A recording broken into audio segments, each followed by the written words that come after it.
Shalom, saudara yang dikasihi Tuhan Yesus Kristus. Selamat malam, selamat berjumpa kembali dalam renungan pada malam hari ini. Salam sejahtera buat saudara semua dimanapun saudara berada. Damai dan sukacita oleh Roh Kudus melimpah senantiasa dalam hati dan kehidupan saudara semua.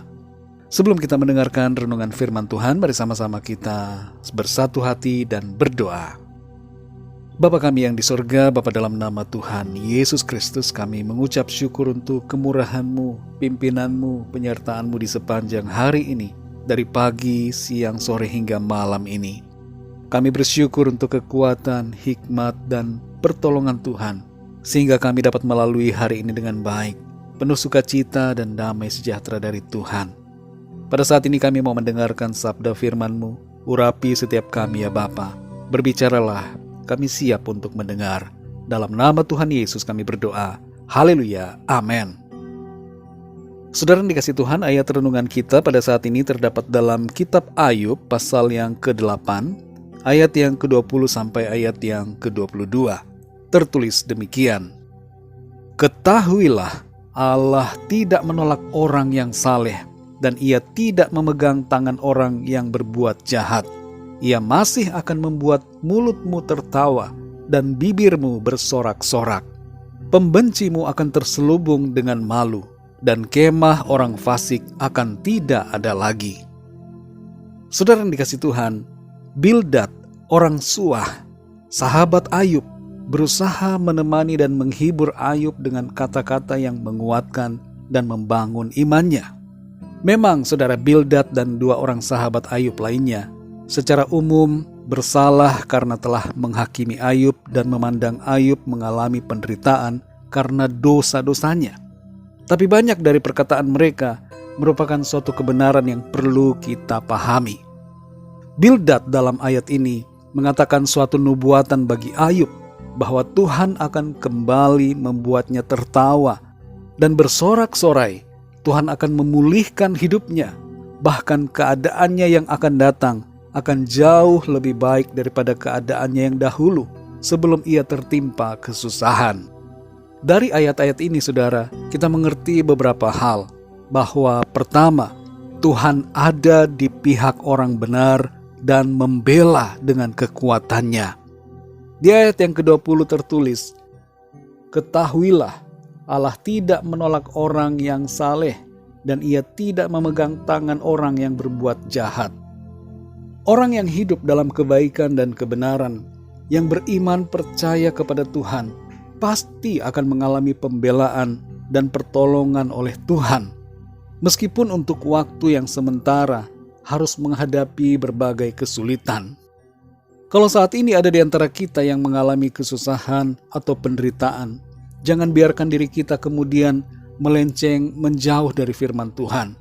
Jangan kita menganggap bahwa Tuhan sudah tidak sayang pada kita. Mungkin ada di antara kita yang bertanya-tanya, mengapa Tuhan biarkan ada persoalan yang sulit dan kita belum menemukan jawaban dari pertanyaan kita itu.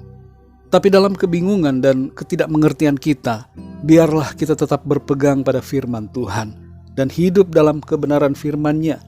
Sebab Tuhan tidak menolak orang yang benar, tapi selalu menerima, berpihak dan membela. Yang kedua, saudara, Tuhan menolong dan memulihkan kita. Ucapan profetik dari Bildad mengenai pemulihan atas Ayub nampak dari pernyataannya bahwa Tuhan masih akan membuat mulutmu tertawa dan bibirmu bersorak-sorak. Perkataannya itu terbukti benar. Ayub dipulihkan dan keadaannya nyata menjadi lebih baik dari yang sebelumnya.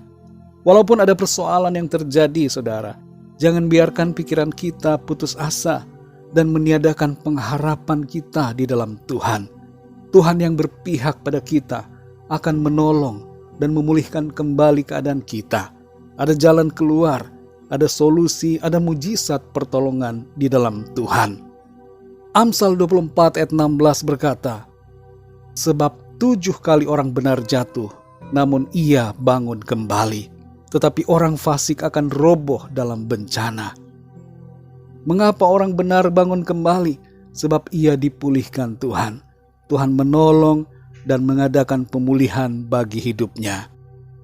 Yang ketiga, saudara, Tuhan membungkam para musuh orang benar. Tidak dapat dipungkiri saudara bahwa keterpurukan Ayub banyak ditertawakan oleh orang-orang yang membencinya atau yang tidak suka kepadanya.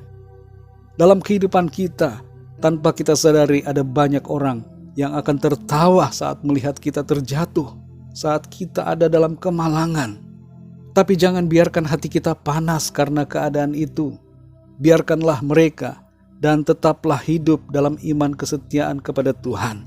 Tuhan sendirilah yang akan bekerja, membela dan memunculkan kita seperti emas. Dan orang-orang yang membenci atau memusuhi kita akan mendapat malu. Saudara yang dikasihi Tuhan, melalui ayat ini kita kembali diingatkan oleh firman Tuhan bahwa masih ada harapan di dalam Tuhan. Kalau saat ini kita mengalami penderitaan, ingatlah bahwa ada saatnya Tuhan membebat dan memulihkan kita.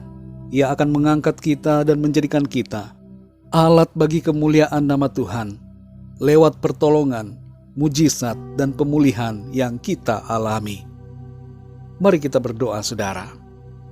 Bapa kami yang di sorga, Bapa dalam nama Tuhan Yesus Kristus, kami sungguh mengucap syukur untuk firman-Mu yang kami dengar pada saat ini, yang berbicara kepada kami masing-masing, bahwa Tuhan tidak membiarkan orang-orang yang percaya dan berharap kepadamu, tapi Engkau membela, melindungi dan memulihkan keadaan orang-orang yang benar. Engkau membela kami, Engkau di pihak kami, Engkau mengasihi kami dengan kasih yang kekal, dan karena kasih-Mu itu Tuhan menolong dan memulihkan kami. Engkau membungkam orang-orang yang menertawakan kami, dan Engkau memunculkan kami seperti emas, sehingga kemuliaan-Mu memancar dalam kehidupan kami. Terima kasih Bapa, kami bersyukur untuk firman-Mu yang memberikan kami sukacita, kekuatan dan pengharapan di dalam Engkau. Berkati dan lindungi kami ya Tuhan di sepanjang malam ini. Berikan kami istirahat yang baik, tidur yang nyenyak. Lingkupi kami dengan kuat kuasa dan kasih-Mu Tuhan. Kami berdoa bagi yang sedang dalam keadaan sakit dan dalam pergumulan, agar tangan-Mu menjamah, menyembuhkan mereka dengan kuasa-Mu. Berikan kesehatan dan kekuatan yang sempurna. Oleh kuasa bilur-bilur-Mu Tuhan, segala sakit penyakit disembuhkan. Nyatakan kuasa pertolongan-Mu yang ajaib ya Tuhan, bagi setiap kami yang sedang dalam persoalan dan pergumulan. Kami percaya ada kemenangan, ada mujizat, ada pertolongan yang kami alami. Terima kasih Bapa, berkat damai sejahtera dan sukacita, serta kasih karunia yang berlimpah-limpah, senantiasa Tuhan nyatakan dalam kehidupan kami. Dalam nama Tuhan Yesus Kristus, Tuhan dan Juru Selamat kami sudah berdoa dan mengucap syukur. Haleluya, amin. Puji Tuhan, saudara yang dikasihi Tuhan, saya percaya firman Tuhan menjadi berkat dan kekuatan buat saudara semua, dan Roh Kudus akan menolong saudara untuk lebih lagi memahami kebenaran firman Tuhan. Tuhan Yesus memberkati saudara semua. Sampai jumpa dalam renungan yang berikutnya. Haleluya.